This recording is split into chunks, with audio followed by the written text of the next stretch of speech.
Sementara itu, pemirsa Pinandita Sanggraha Nusantara, PSN Koordinator Daerah Badung, menggelar pengelukatan Agung Bayu Pangeweruh di Tirta Taman Mumbul Sange.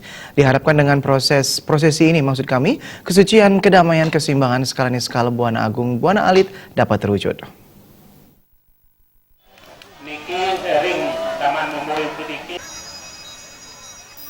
Sudah menjadi tradisi di Bali pada Hari Baju Pinaruh, umat Hindu datang beramai-ramai ke pantai dan pancuran tempat air suci untuk melaksanakan ritual pengelukatan.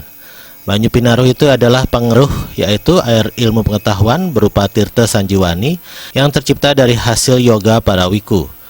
Dengan demikian, mandi ke laut dan pancuran suci perlu ditata dan diorganisasikan pelaksanaannya supaya sesuai dengan tatwa agama yang baik dan benar, sehingga terwujud tujuan agama yaitu Atma Kertih dan menjadikan diri suci sebagai pralingga Atma.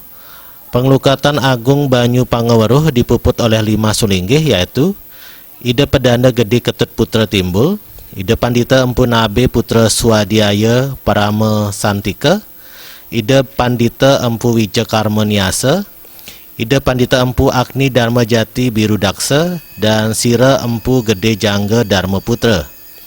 Ketua PSN Korda Kabupaten Badung, Nyoman Sukendra, mengatakan prosesi melukat dilaksanakan bertepatan dengan matahari terbit. Awalnya pemujaan dilakukan yang kemudian dilanjutkan dengan penyucian diri untuk melepaskan segala mala kauripan agar segala debu kekotoran yang menyelimuti jiwa terkikis habis, sehingga akan semakin cemerlang dengan kecerdasan ilmu pengetahuan.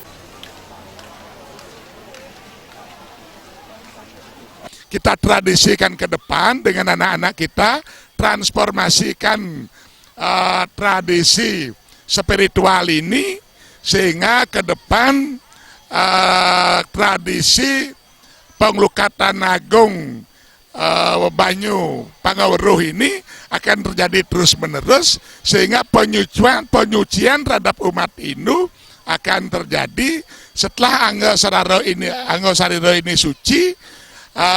Tentu filosofisnya akan diikuti oleh kehadiran amerta, kehadiran kesejahteraan, sehingga umat Hindu di Bali, bahkan di seluruh Nusantara, bahkan di dunia bisa menjadi umat yang damai, yang santi, yang harmonis, sekaligus sejahtera dan makmur.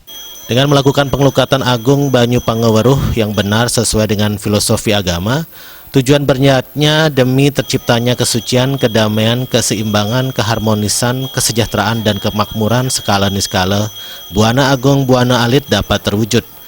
Dengan demikian, proses pembangunan yang berlandaskan konsep Sat Kertih Loka Bali bisa berjalan dengan harapan tercapainya Bali Santi lan Jagadita. Putu Ratna, Bali TV.